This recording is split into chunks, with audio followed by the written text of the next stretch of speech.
समझो सबसे पहले चलो सबसे पहले क्वेश्चन समझो, ठीक है। अब 14.3 के 1 नंबर क्वेश्चन है, कह रहा है कि निम्नलिखित परम्परता बंटन, ठीक है। यह जो है परम्परता बंटन दिया गया है, एक परम्परता और वर्ग अंतराल भी दिया गया। इस देखो आगे कह रहा है कि किसी मोहल्ले के 68 उपभोक्ताओं की बिजली की मासिक खपत दर्शाता है, ठीक है। मतलब महीना में जो बिजली के खपत होता है, मीटर में ना यूनिट बताता है, आता है और मीटर में चेक करता है कि आपका बिजली बिल इतना हुआ, इतना पैसा दीजिए, बोलता है ना। तो वही खपत जो कह रहा है कि मोहल्ले के 68 उपभोक्ता है, जैसे कि मीटर उटर लगा हुआ है तो उस प्रकार से 68 गो उपभोक्ता है जो बिजली का उपयोग करता है, ठीक है। कह रहा है कि बिजली की मासिक खपत दर्शाता है। इन आंकड़ों के माध्यक ज्ञात करना है। इसका क्या करना है? माध्यक ज्ञात करना है, और माध्य भी ज्ञात करना है, बहुलक भी ज्ञात करना है। तो माध्य और बहुलक सबको आता है, ठीक है। तो माध्यक यहाँ पर निकालने के लिए अब यह जो मासिक खपत इकाइयों में जो दिया गया है, इसको हम लोग वर्ग अंतराल बोलेंगे। तो वही वर्ग अंतराल 65 से 85 से लेकर के और 185 से 205 तक है, यह जो वर्ग अंतराल है। और उसके बाद में उपभोक्ताओं की जो संख्या है, यहाँ पर परम्परता में दिया गया है।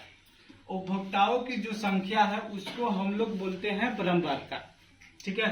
तो परम्परता यहाँ 4 हो गया, 5, 13, 20, 14 और 8 और 4 ना। तो इसी सब का योग जो होता है, योग, कुल योग, इस परम्परता का योग को हम लोग n मानते हैं, ठीक है। n बराबर होता है 68, इस सब को जोड़ेगा तो 68 आएगा, ठीक है। 68 आएगा, लेकिन परम्पर जो माध्यक ज्ञात करते हैं उसमें फॉर्मूला में n/2 रहता है। तो n में जब 2 से भाग देंगे तो इस 68 में भी 2 से भाग देंगे तो बराबर में 34 आएगा। 68 में भाग 2 से देंगे तो बराबर 34 आएगा।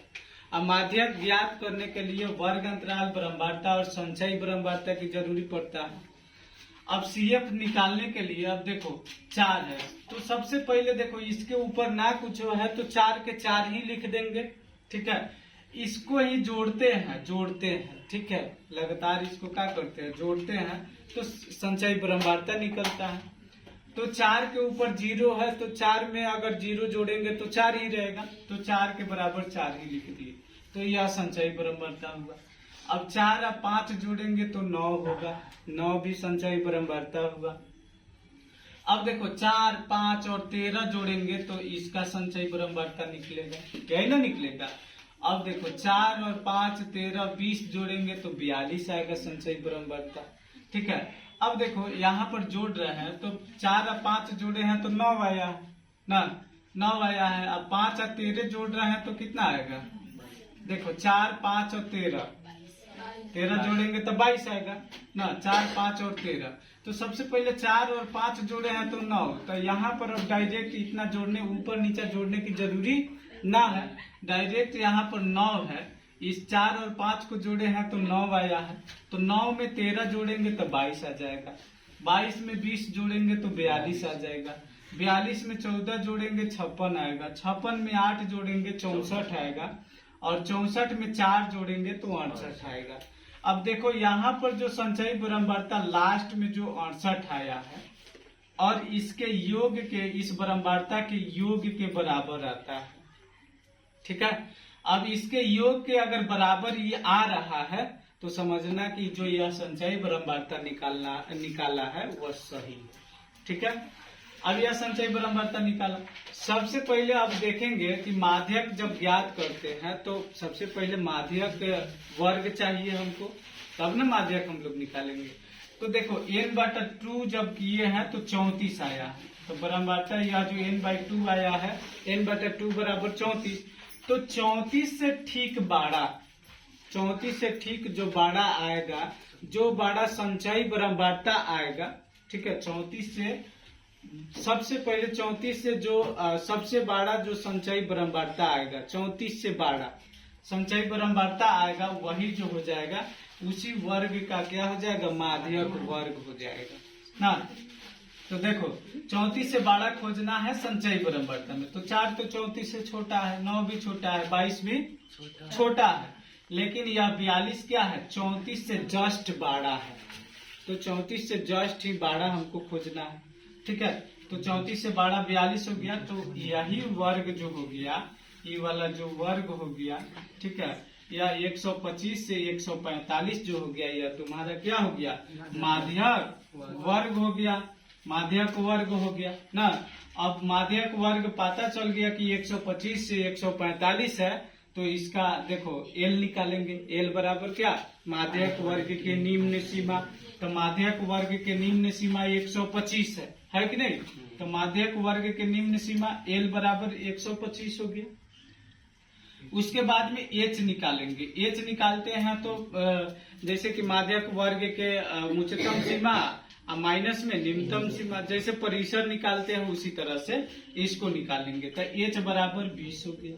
इसका और इसका अंतर करेगा, ठीक है, 145 उच्चतम सीमा हो गया और उच्चतम सीमा में से निम्नतम सीमा को घटाएंगे तो 20 आएगा, तो एच हो गया, ठीक है। माध्यक वर्ग की लंबाई होता है, इसी को नहीं बोलते हैं।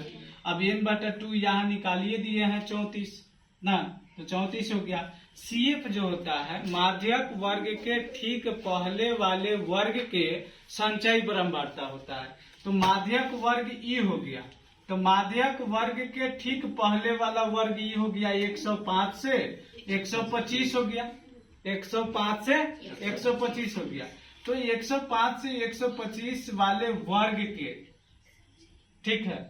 अब कथी कहता है कि CF बराबर माध्यक वर्ग के क्या, ठीक पहले वाले वर्ग के संचयी बरम्बारता, तो संचयी बरम्बारता यही ना है, ठीक इस वर्ग के पहले वाले वर्ग के संचयी बरम्बारता 22 है, तो CF बराबर 22।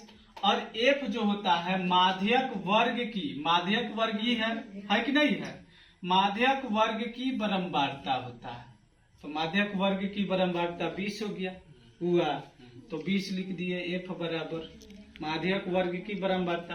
अब कुल टोटल यहाँ पर सब कुछ हम निकाल लिए, अब फॉर्मूला यूज करना है, माध्यक बराबर L प्लस में n/2 माइनस में CF अब बाटा में F इंटू में H। अब जो निकाले हैं उसका मान यहाँ पर पुट करेंगे, ठीक है, रखेंगे। अब देखो 125 L है, तो L बराबर 125 रखे, ठीक है, और n/2 बराबर 34, तो 34 रखे हैं। CF बराबर 22, CF यहाँ पर 22 निकाले हैं, तो 22 रखे, बाटा में F जो है 20 है, बरम्बारता माध्यक वर्ग की बरम्बारता, तो 20 रखे, इंटू में जो H है लंबाई है माध्यक वर्ग की, वह भी 20 यहाँ पर निकाले हम लोग, तो यह 20 हो गया हुआ। अब यहाँ पर क्या करेंगे, अब देखो 125 और प्लस में 34 में से 22 घटाएंगे तो 12 बचेगा, अब बाटा में 20 है, तो 20 इंटू में यह 20 है, H है। अब देखो 20 से 20 यहाँ पर कैंसिल हो गया, कट गया, और कटने के बाद में 125 और प्लस में 12 हो गया। अब इसको जोड़ेंगे तो 137 आएगा, यही तुम्हारा माध्यक हो गया 137।